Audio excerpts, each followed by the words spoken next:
My name is Mel, and the reason I know the Stir and the Kamloops food policy here is because I run a local food logistics distribution e-commerce network called Local Connect. And we hope by next year the Kamloops food policy and the Stir are going to be kind of part of a much larger attempt to make this province and Canada a self-sustaining local food procurement mecca. And these guys at the Stir are awesome, so you should just, I don't know. We are really awesome. Follow them on Instagram or something, right? I agree. Yeah. Hello, my name is Sam Breglis, and this is like day one, literally. Yeah, just got elected to the board, and I'm super excited. This is Miranda. She is our kitchen coordinator here at the Stir. Started with the Kamloops Food Policy Council in April of 2025. Found out about it a few months prior to that through Naya, who recently got a job here, and she let me know about the programs, and it was amazing to hear about what the Kamloops Food Policy Council is doing for Kamloops, and I wanted to get involved. A position opened up, so I applied for it, and here I am. Well, my name is Ruby, and I'm a bit of a KFPC Nepo baby because my mom was on the board for a few years, and so I took sociology in school, and I thought this would be a great way to sort of apply that knowledge, and I have a lot of fun. It's awesome. I'm Jim Cooperman. Nice to meet you, Jim. And I'm a local author and environmentalist. Nice. And I've lived in the North Shuswap since 1969 in the same place. Damn. You got any recent books you want to plug? Everything Shuswap, second edition. My name is Fern. I run the Kamloops Sex Workers Association, and I run a program for sex workers at the Sexual Assault Counseling Center. We've partnered with the Stir for events before. I had a friend who worked at KFPC who told us constantly about their amazing policy work. Love the advocacy. Food equity is a huge problem for sex workers as they're multiply marginalized. So that's why we're here. My name is Greg Unger. I am currently the co-president. In 2019, actually, this is a very fond memory, I was an employee of the Kamloops Food Policy Council, and I was the social enterprise coordinator. And I ran a program called Pop Cycle, was taking fruit pops or fruit from the gleaning program, turning them into frozen fruit pops and selling them at places like the Farmers Market, Riverside Park, Art in the Park. We had a little arrangement with TRU where I would go up to their Esther program and I would run workshops. How are we going to create positive change in Kamloops in the next 30 years? We are just gonna keep talking about food. I see people gaining an ever-increasing awareness of the importance of working within a sustainable local food economy, right? That's open and inclusive to everyone. It's what the KFPC is about. It's built right into the fabric of who the Farmers Market, my job, what we are about, like bringing local farmers, local food producers to the forefront. And honestly, all the programming that the KFPC does meshes just so well with the Farmers Market. Hello, this is the most important staff member on the team. This is Bowie. Bowie, what do you have to say? And what is your role at the Kamloops Food Policy Council, Bowie?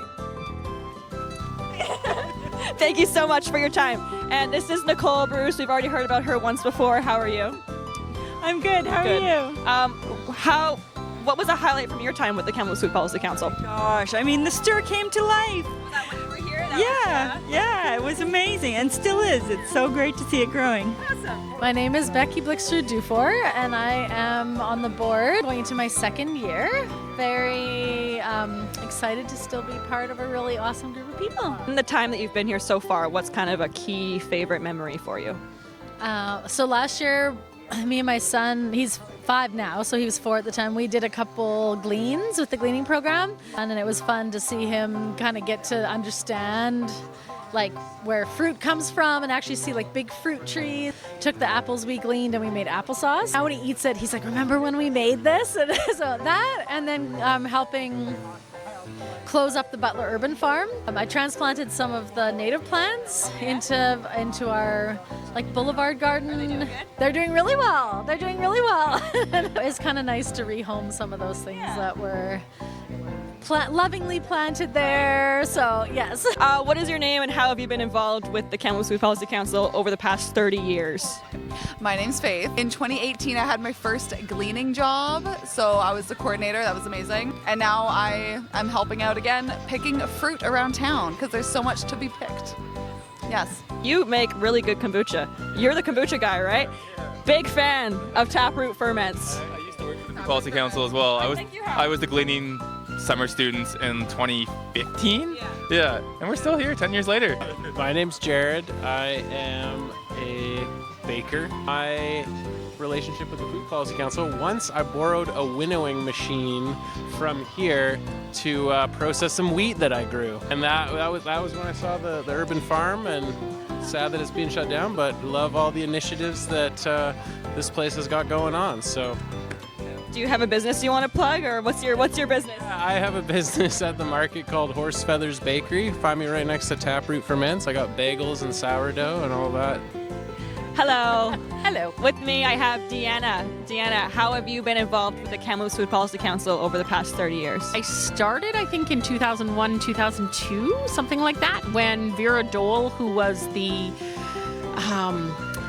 community kitchens coordinator at ICS, invited me to a meeting. And now you're here still. And I'm still here, yes. I come with all my ideas and I chat and network with people, and then we do stuff. Yeah. How do you think between us and the farmers market, how we can work together to impact the community over the next few years? Well, being that the farmers market was one of the founding members of the Food Policy Council, I think there's a lot of potential. Such a cool organization. It is. It's hard not to love us. Yeah.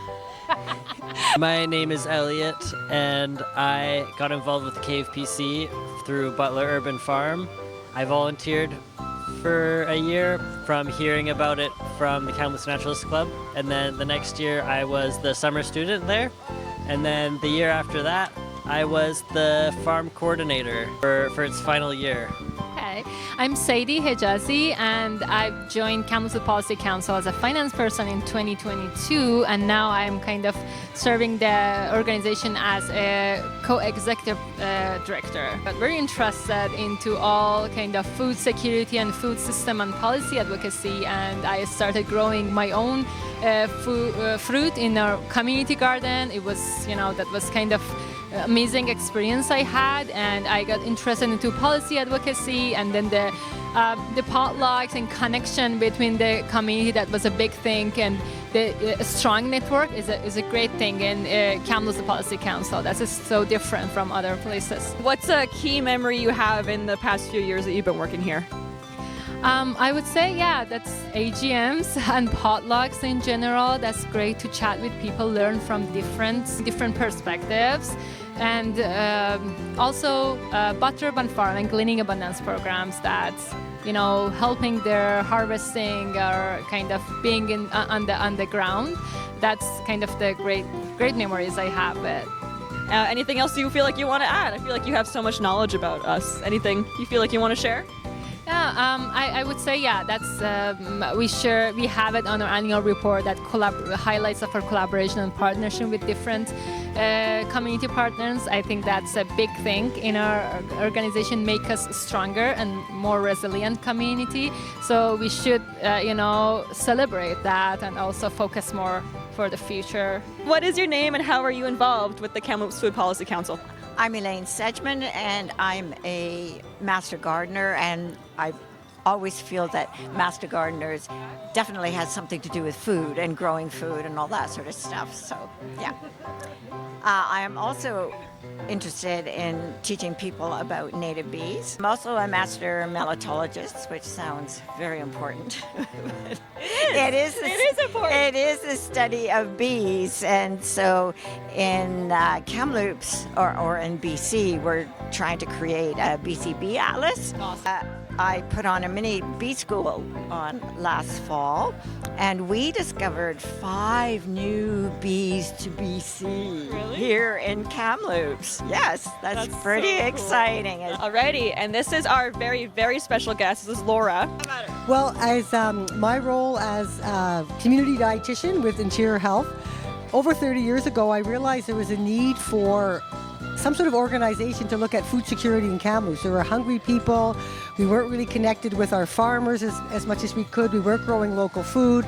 I always said if there was an earthquake in Hope, we'd be without food in like 3 days. So there was a need. So I connected up with Al Oliver, Minister of Agriculture, and organic farmer, Paula and Mendel Rubinson, and we just met about food security in Kamloops.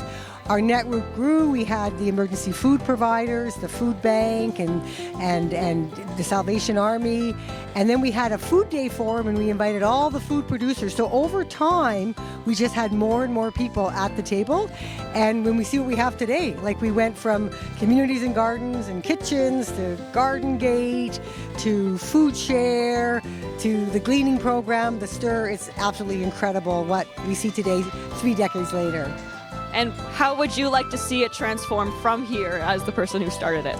I think what I'm seeing even tonight, there's such diversity in the membership. You know, everyone's welcome. Like, there's a seat at the table for everybody here. There's so many youth.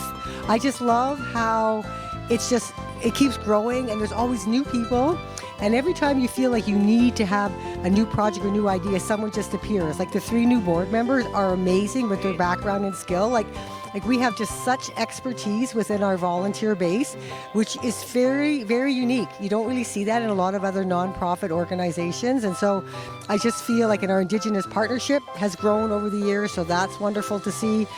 I think coming back as well to the emergency food, I really feel like we have a lot of food insecure folks in Kamloops, and I think the Food Policy Council to convene people to talk about household food insecurity, and maybe we could be having, food that's from Food Share and using the kitchen or other nonprofits to produce meals that are ready to go for people that are living in situations where they can't grow or produce their own food or cook their own food, just easy meals. So I think there's so much potential.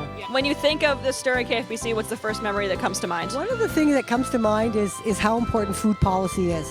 If you don't have a food policy, then you don't have sort of the backbone. Like a policy is a framework in which decisions are made. So when you have a food policy, so getting the Food and Urban Ag Plan for the city of Kamloops 10 years ago was huge, because that's a framework. You can see what have we accomplished, where do we need to go. So having like the 10-year review, which is happening October 9th this year, to see what we've accomplished. And we've accomplished so many things.